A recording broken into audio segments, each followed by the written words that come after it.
د هر ضروري حاجت دپاره د یا مجیب وظیفه کراونیسي الله به دې هر قسم حاجت پوره کړي. زموږ عزتمندو زموږ او د ستاسو به څه قسم لا حاجتونه وي او لا تر اوسه پورې زموږ او ستاسو هغه حاجتونه نه دي پوره شوي. موږ ډېر زیات اعمال وکړل، ډېر زیات وظایف هم وکړل، ډېرې زیاتې دعاګانې هم وکړې، لیکن لا تر اوسه پورې زموږ هغه تمام حاجتونه نه دي پوره شوي. نن د الله جل جلاله یو ډېر مبارک نوم دی یا مجیبو. که دا وظیفه یو انسان راونیسي نو الله جل جلاله به د هغه انسان تمام حاجتونه پوره کړي.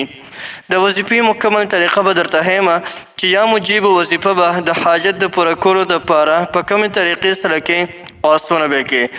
د یا مجیبو وظیفه دې کې رب العالمین یو ډېر لوی پاور ایښودی دی. پاک دی هغه ذات چې چا په خپلو نومونو او په خپلو اسماو کې داسې رموز اسرار ایښودي دي چې مخلوقات وختن په وختن هغې ته محتاج دي.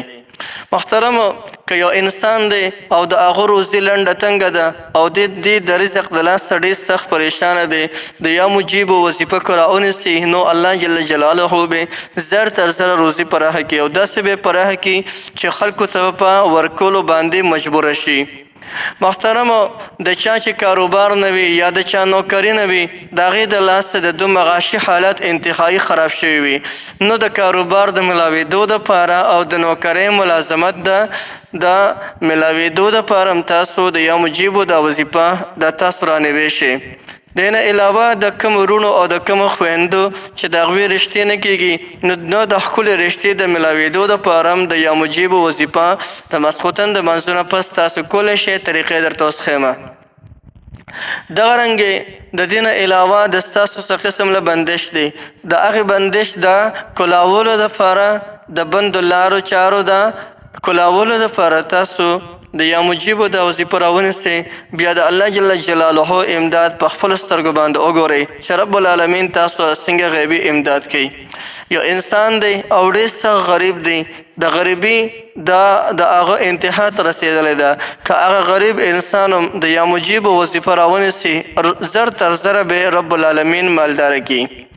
د دې نه علاوه زموږ او تاسو ته مخې ته پریشانۍ راغلی دي، هغه پریشانو د لاسه زموږ سکون ختم شوی دی.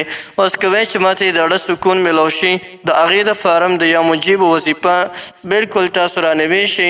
انشاءالله چې تمام پریشانۍ به د رب العالمین ختمې کړي. نه راځئ د وظیفې کولو طریقه درته ښیم. طریقه د وظیفې کولو انتهایي اسانه ده. د یو څو درته ما وښول. د دې نه علاوه که د ستاسو هر قسم حاجت وي، هر قسم مقصد وي، د هغې مقصد او د هغې حاجت دپاره که د یا مجیبو وظیفه تاسو راونیسئ نو الله جل جلاله به زر تر زره هغه تمام حاجتونه او هغه تمام مقاصدو کې تاسو کامیاب کړي. څومره د زړه ارمانونه چې د ستا وي هغه جایز تمام ارمانونه به رب العالمین د ستاسو پوره کړي. نو راځئ د وظیفې کولو طریقه درته ښیم. طریقه د وظیفې دا ده چې دې سره به 5 واړه وخته مونځ په پابندۍ سره کوئ او د هر مونځ نه پس به 50 پیرې یا مجیبو وظیفه کوئ. مخکې وروستو 3 کرته درود شریف.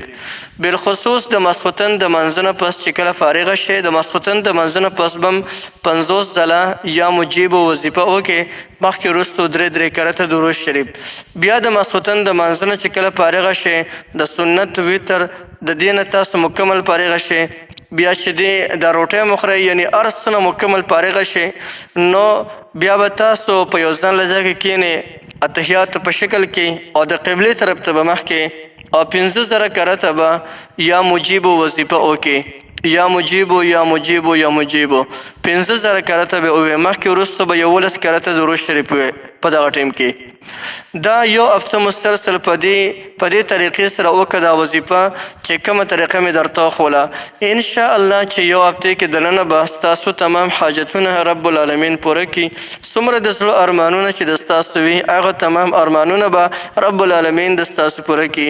یو خبر رانه پاتې شوله چې هغه کول هغه زه چې کوم دی ازوري ګڼم. هغه خبره دا ده چې کله دا وظیفه وکړې د هغې نه پس الله جل جلاله ته لاس چې کوم دی اوچتوې او الله جل جلاله نه سوال کوي یا الله زما دغه پلانکې حاجت دی او دا حاجت ماله پوره کړي یا الله دغه پلانکې ضرورت مې دی او دغه ضرورت ماله پوره کړي نه انشاءالله چې په یو هفتې کې دننه به ستاسو تمام حاجتونه پوره شي او تمام مشکلات به رب العالمین د ستاسو ختم کړي.